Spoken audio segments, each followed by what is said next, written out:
Superman needs no introduction. Whether you know it or not, you are a fan of Superman and absolutely what he stands for.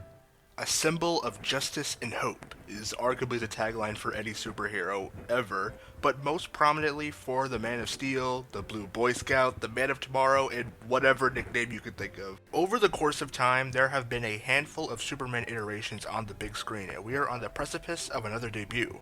But for today's video, we are taking it back to 1978. Superman the movie, starring Christopher Reeve. This, of course, is a very iconic iteration of the character. Superman 78, personally, I feel exuberates the character of Superman so well. That charismatic, selfless, and caring superpowered individual doing whatever it takes to protect those he loves, it's cinema. Even back in 1978, when you have a popular brand, you need toys to supplement, and well, MEGO had you covered. MEGO back in the day was arguably the biggest comic book toy distributor, making both Marvel and DC figures. These figures were more akin to dolls, being around 8-inch plastic figures with cloth clothing. And for Superman 78, there was a Superman figure styled after his appearance in the film, which for the time doesn't look that bad. I believe around this time there were also similar releases of other supplement characters like Lex Luthor, Jor-El, and General Zod. Following the Superman tetralogy, unfortunately, as many know, Christopher Reeve was permanently injured in an accident, and in the later years of his life, he was a prominent activist and helped fund research for people with spinal cord injuries and people with disabilities. He truly became a symbol of hope, a real-life superhero. I highly recommend the documentary Superman, the Christopher Reeve story. It's really good. But to bring this back to action figures, it's a difficult conversation to have in terms of likeness rights, and obviously companies should warrant the family time before asking for likeness rights and whatnot, and thankfully that seemed to be the case. Flashing forward into the more modern era of action figures, a couple of companies would make tribute figures for this iteration of Superman. For instance, Mattel's DC Multiverse line, NECA, Hot Toys, and Mezco. Side note, Mattel had two other figures, a Comic-Con exclusive Superman and even Zod, so he finally made it, so that's fun. Each of these releases have special aspects to them. I particularly like the Mezco's Fortress of Solitude piece, and each can serve as a great representation. But there hadn't been a widestream release of a Superman 78 action figure in a long time. So that brings us to modern day, with McFarlane Toys, the, as of 2025, holder of the DC toy license. I believe that, coinciding with the previously mentioned documentary last year, McFarlane Toys was going to make a figure based on Christopher Reeve's Superman. Before the reveal, rumors were going around that McFarlane had to delay the figure to improve the likeness. I don't know if that was true, but I will say that the pre-order dates were constantly being pushed back until eventually it shipped out. So maybe it was true, but I don't know. So, after everything, in October 2024, the figure was revealed and went up for pre-order and all that jazz. It was actually on display at New York Comic Con, and I saw it in person there, so that was a little cool fun fact I wanted to mention. As of the making of this video, there are 3 versions of this Superman figure. First is the normal Collector's Edition version, then the Platinum version depicting the evil Superman from Superman 3, and the Page Puncher's cel-shaded version, which comes with the comic book, so that's cool, I guess. With what I believe to be a very important representation of a very important person of the comic book movie world, did McFarlane Toys make a good action figure of Christopher Reeve's iteration of Superman? Well, let's find out.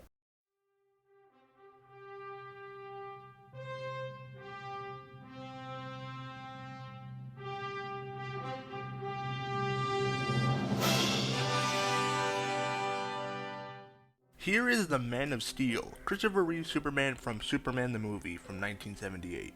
Standing at the McFarlane 7-inch scale, this figure captures the character design from all 4 movies very well. The suit's design isn't overly complicated with lines or weird patterns, just the bright blues and reds. It's got the details on the belt and even the symbol on the cape. Proportionally, I know McFarlane has some tropes, but for this release, I don't think anything is too crazy. But I will say his wrists have these cuffs, but the actual wrist peg is blue, when it would look way better if it was skin colored. Outside of design, articulation is pretty much very standard across all McFarlane figures, so let's just quickly run through everything.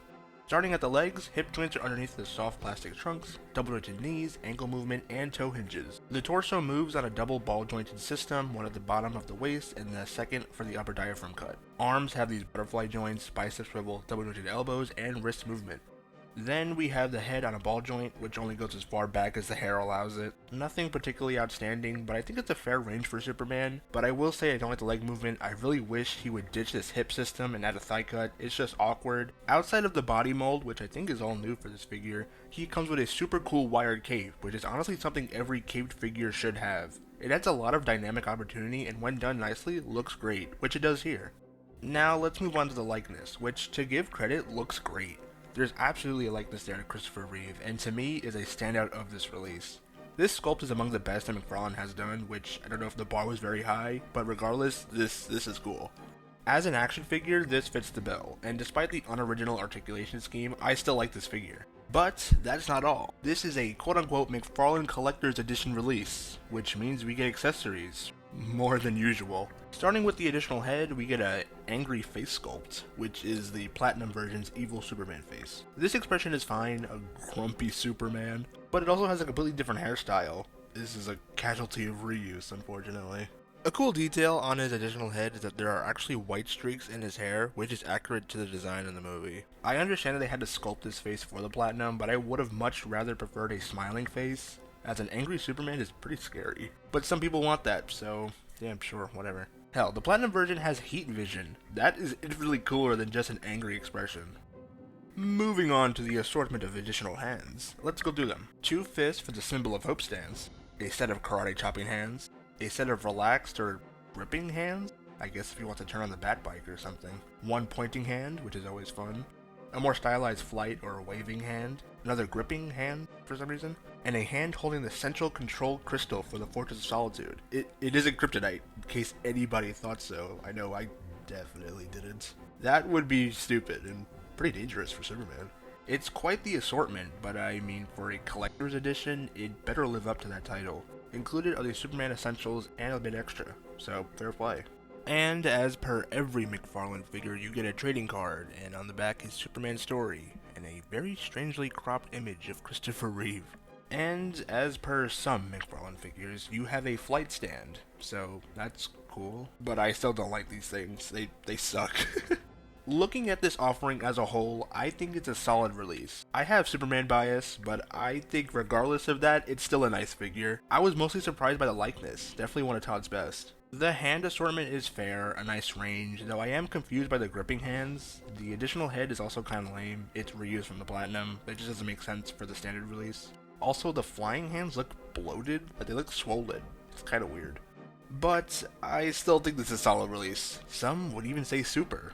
Man, do you get it? Get out! I believe there should be a delicacy and extra care to making legacy figures, especially of those who are no longer with us. For how substantial Superman 78 and Christopher Reeve himself is, this needed to be a good release. I'd like to imagine there was a lot of care and attention put into this, especially with the likeness, and I think their efforts paid off. I don't have the other versions of this figure, I'm not particularly interested in Evil Superman, but it is a fun variant. Like I mentioned earlier, the second head with this figure has heat vision eyes, which is cool, I'll give it that. And something interesting about the Page Puncher's version is that they actually changed his neck when compared to the normal release. It's not even accurate to the comic, and it's just a super weird mold change from the original.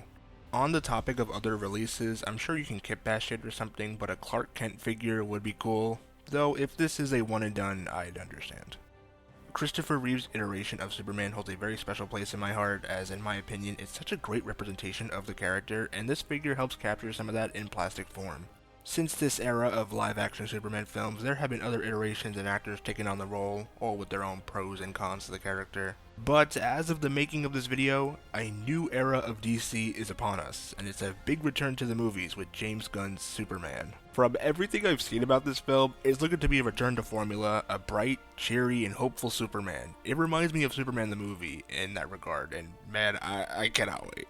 But to answer the question, did McFarlane Toys make a good action figure of Christopher Reeve's iteration of Superman?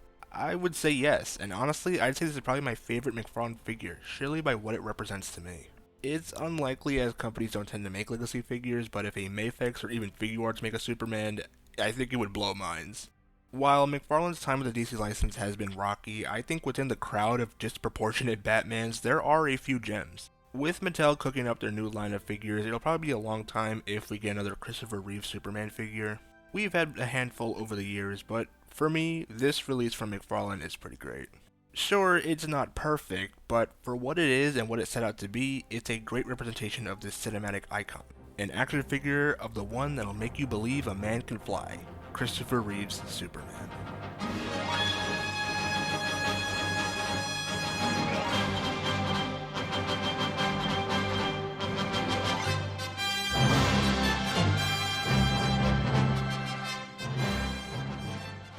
Alright, that's all I got. Bye.